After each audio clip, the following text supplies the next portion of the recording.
یہ دنیا جو ہمیں نظر آتی ہے یہ حقیقت میں صرف ایک جہت ہے، مگر کیا ہم نے کبھی سوچا کہ ہمارے ساتھ ایک اور مخلوق بھی رہتی ہے جو کہ ہماری سوچ سے بھی زیادہ بھیانک ہے؟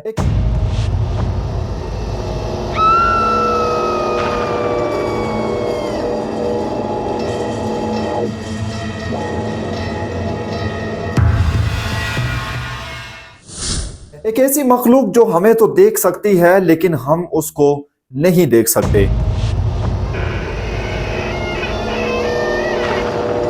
وہ ہر وقت ہمارے ارد گرد موجود ہوتی ہے لیکن ہم اس کا ادراک نہیں کر سکتے۔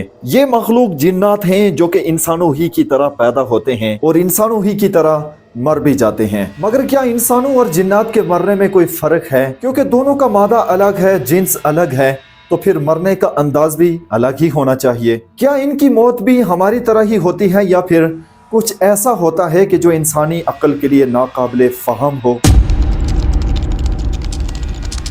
آج کی ویڈیو میں ہم جاننے کی کوشش کریں گے کہ جنات کیا ہیں اور یہ مرتے کیسے ہیں، اور اس راز کو افشا کرنے کے لیے ہم لیں گے قرآن پاک کا سہارا اور حدیث نبوی صلی اللہ علیہ وسلم کا سہارا۔ قرآن مجید فرقان حمید میں جنات کی تخلیق کے حوالے سے واضح طور پر پیغام آیا ہے اور ذکر کیا گیا ہے۔ اللہ تعالیٰ فرماتا ہے وَخَلَقَ الْجَانَّ مِن مَارِجٍ مِّن نَارٍ، اور جنات بھی نسل در نسل پروان چڑھتے ہیں بالکل انسانوں کی طرح، کیونکہ قرآن و حدیث میں اس چیز کا ثبوت ملتا ہے کہ انسانوں ہی کی طرح جنات بھی افزائش نسل کرتے ہیں اور ان کی اولاد بھی ہوتی ہے۔ قرآن پاک میں سورہ کہف کی آیت نمبر 50 میں ہے، جس کا مفہوم ہے کیا تم مجھے چھوڑ کر شیطان اور اس کی اولاد کو دوست بناتے ہو حالانکہ وہ تمہارے دشمن ہیں۔ یہ آیہ مبارکہ اس چیز کا ثبوت ہے کہ جنات بھی افزائش نسل کرتے ہیں اور پھر ان کی بھی آگے اولادیں ہوتی ہیں۔ صحیح مسلم شریف کی حدیث نمبر 2813 میں ہے ابلیس کا تخت پانی پر ہے اور وہ اپنی اولاد کو زمین پر بیچتا ہے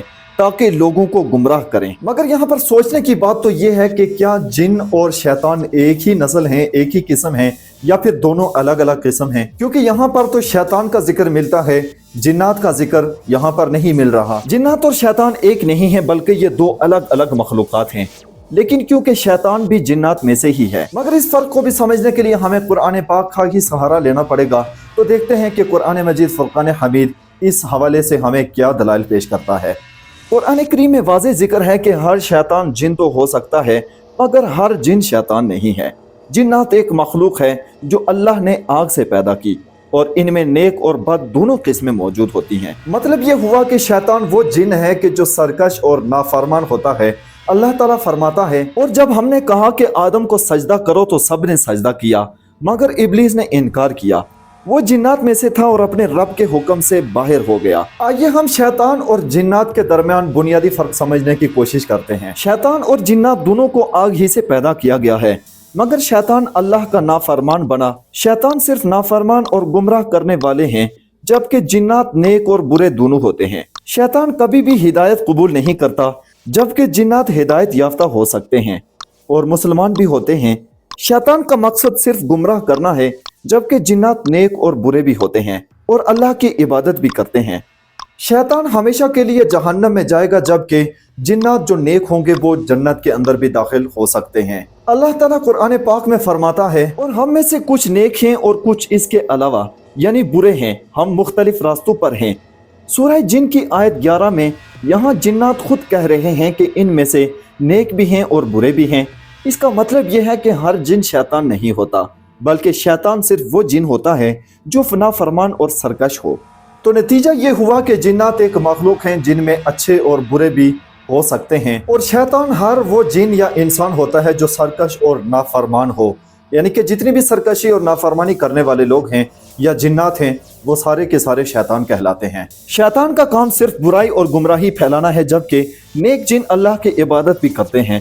لہٰذا جنات اور شیطان ایک نہیں ہیں، بلکہ شیطان جنات کی سرکش قسم ہے۔ پیارے دوستوں، اب تک ہمیں یہ معلوم ہو سکا ہے کہ جنات کو آگ سے پیدا کیا گیا ہے اور یہ کس قسم کے ہوتے ہیں۔ مگر کیا آگ سے بنی ہوئی یہ مخلوق فنا بھی ہوتی ہے؟ اور اگر یہ مرتے بھی ہیں تو کس طرح سے مرتے ہیں؟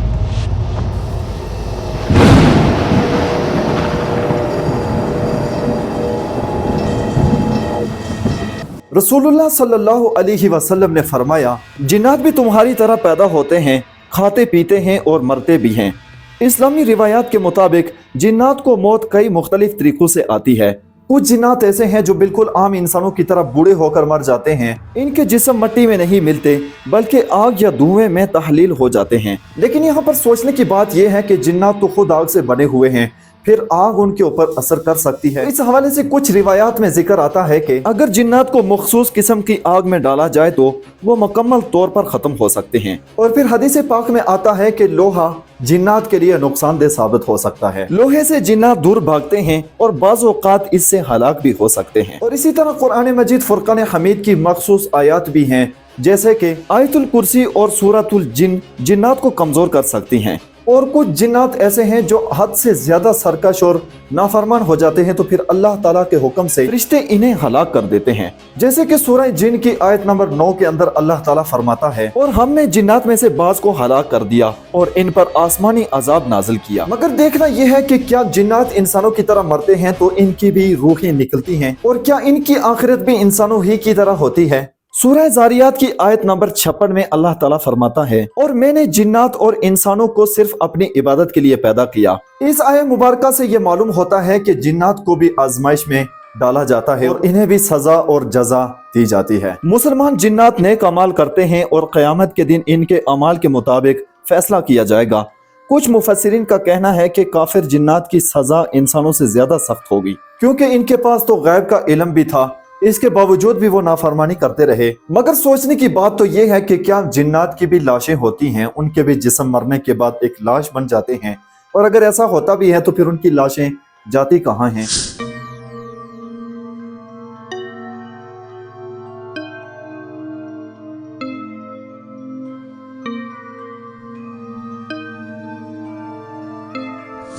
कुछ जिन्नात मरने के बाद धुएं में तब्दील हो जाते हैं। बाज़ जिन्नात की लाशें पुरानी जगहों में रह जाती हैं, जिसे लोग पुरअसरार खंडरात कहते हैं। कुछ नेक जिन्नात का कहना है कि इनकी रूहें इंसानों में ही भटकती रहती हैं, मगर वो किसी को नुकसान नहीं पहुंचाती हैं। हजरत खालिद बिन वलीद रदियल्लाहु ताला अन्हु यमामा की तरफ गए तो रास्ते में इन्हें बताया गया कि फलां जगह पर एक दरख्त है और उस दरख्त के नीचे जिन रहता है, जिसे लोग उज़्ज़ा कहते हैं और इसकी इबादत करते हैं। हजरत खालिद बिन वलीद रदियल्लाहु ताला अन्हु ने उस दरख्त को काटने और फिर उस जिन को कत्ल करने का इरादा फरमाया। इब्ने असाकिर की रिवायत के मुताबिक जब हजरत खालिद बिन वलीद रदियल्लाहु ताला अन्हु ने दरख्त काटने के लिए उसे तलवार चलाई तो इस दरख्त से एक भयानक आवाज आई और एक जिन नमूदार हुआ, और हजरत खालिद बिन वलीद रदियल्लाहु ताला अन्हु ने उस जिन को वहीं पर कत्ल कर दिया और उसका खात्मा वहीं पर हो जाता है। ये रिवायत इब्ने असाकिर और बाज़ दीगर मुहद्दिसीन ने जिक्र की है। इससे साबित ये होता है कि जिन्नात को कत्ल भी किया जा सकता है और फिर जिन्नात की मौत भी वाक़ई हो जाती है। फतहुल बारी और अल बिदाया व निहाया में हजरत उमर बिन खत्ताब रदियल्लाहु ताला अन्हु के दौर का एक वाक़या बयान किया जाता है कि मदीना में कुछ लोग एक मखसूस जगह से गुजरते हुए खौफ महसूस करते थे।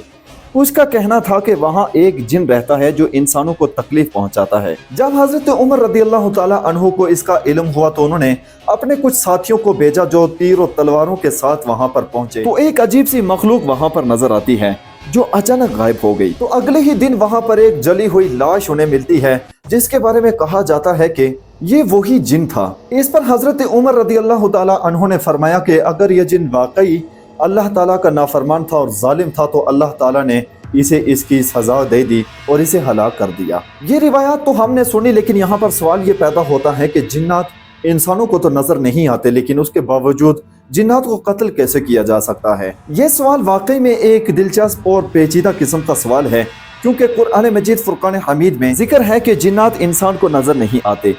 सूरह आराफ की आयत नंबर 27 में अल्लाह ताला फरमाता है कि बेशक वो यानी शैतान और इसका कबीला तुम्हें वहां से देखता है जहां से तुम इसे नहीं देख सकते। तो जब इंसान इनको देख ही नहीं सकते तो फिर इनको कत्ल कैसे किया जा सकता है। तो इसके जवाब में फरमाते हैं कि बाज़ औक़ात जिन्नात किसी मखसूस शक्ल में जाहिर हो जाते हैं। जैसे कुछ रिवायात में आता है कि जिन्नात बाज़ औक़ात आदमी के रूप में आ जाते हैं, सांप, बिच्छू या कोई और जानवर भी बनकर आ सकते हैं। बाज़ रिवायात में यह भी आता है कि मदीना मुनव्वरा में पाए जाने वाले सांपों में से कुछ सांप जिन्नात भी होते हैं। सही मुस्लिम शरीफ के हदीस नंबर 2236 में है कि रसूलुल्लाह सल्लल्लाहु अलैहि वसल्लम ने फरमाया, मदीना में घरों में रहने वाले कुछ सांप जिन्नात में से होते हैं। इसलिए अगर किसी घर में तुम सांप देखो तो 3 दिन तक उसे ना मारो, और अगर फिर भी वो वहां पर रहता है तो उसे कत्ल कर दो क्योंकि वो शैतान है। रिवायात में ये भी आता है कि कई मरतबा सहाबा कराम रिदवानुल्लाहि अलैहिम अजमईन ने जिन्नात को देखा और फिर उनसे लड़ाई भी की। जंग बदर के मौका पर कुछ सहाबा ने अजीब मखलूकात के आने की खबर दी, जिनके बारे में कहा जाता है कि वो शैतानी जिन्नात थे जो कुफार की मदद के लिए आए थे, मगर फरिश्तों ने उन्हें वहां से मार भगाया। बाज़ औक़ात जिन्नात को जिस्मानी तौर पर भी कत्ल नहीं किया जा सकता, बल्कि कुरानी आयात, अज़कार और दुआओं से वो तबाह हो जाते हैं।